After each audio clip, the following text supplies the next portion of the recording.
Ranger চাইকেলৰ আৰু পিঠিত এখন গীটাৰ লৈ পেলাই আমি মানুহটো গুৱাহাটী আমি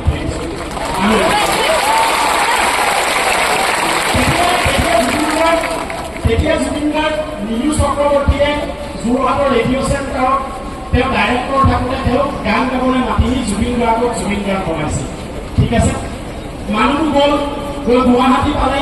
তাৰপিছত কোনোবা মানুহ বছৰ জীৱনৰ আধা মানত বিয়া হৈ উপাধিও লৈ ল'লে, তেওঁ গান লৈ ল'লে, উপাধি লৈ ল'লে। আৰু আজি তেওঁ থাপা মাৰিব পৰা হৈ গ'ল। থাপা মাৰিছে যে তেওঁ সিদ্ধান্ত ল'ব যে সুৰাপুৰত জুবিন গাৰ্গ থাকিব, তেওঁ থাপা মাৰিব পৰা হৈ গ'ল।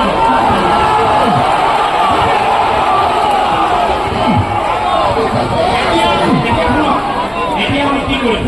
আজি ৰাতি আহিছে আপোনালোকে কাইলৈ কোনটো আপোনালোকে আন্দোলন কৰিছোঁ কৰা ল'ৰা আন্দোলন কৰা ল'ৰাৰ কাৰণে জানো। গতিকে কাইলৈ আপোনালোকৰ সময় নহ'ব, মিটিৰৰ ঘৰলৈ যাম, আমুক কাম সেইটো কাৰণে নহ'ব। কাইলৈ এই বৰুৱা চাৰিআলিত প্ৰথম 5টা মানুহ আহোঁতে আমাৰ ভয় খোৱাবই, মই জানো স্মৃতি। কাইলৈ এনেকৈ দুটা মাইক ছেট আহিব, ইয়াত যিমান মানুহ আছে প্ৰত্যেক মানুহে দায়িত্ব 500কে মানুহ আনিব লাগিব আৰু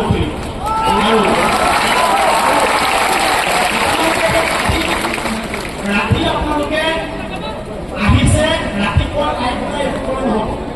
আৰু আমাৰ যদি এতিয়া দিনৰ থাকিব যে জুবিন গাৰ্গ এটা দিনৰ বাবে হ'লেও হেলিকপ্টাৰত আইচ বক্সত বহুৱাই হ'লেও ইয়াত আনিব লাগিব।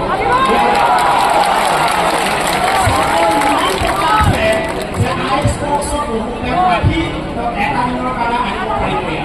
আৰু আমাৰ মানুহ গুৱাহাটীলৈ চব হ'ব, আমাৰ মানুহে তেলপুৰি গুৱাহাটীলৈ গৈ জুবিন গাৰ্গক চব হ'ব। যদি যোৰহাটত সন্মান কৰিব নাজানে, যোৰহাটত দিয়া ল'ৰাটো আজি ব্ৰেণ্ডেড হোৱাৰ পিছত সেই ব্ৰেণ্ড তেওঁলোকে খাব খুজিছে, মাৰিছে ছিংগাপুৰত এটা কেচিয়াৰ, সেই কেচিয়াৰটো কালি খাই পুৰি গৈছে। এটা কেচিয়াৰ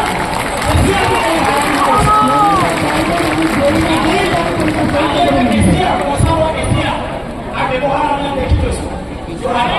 মানুহ চাবলৈ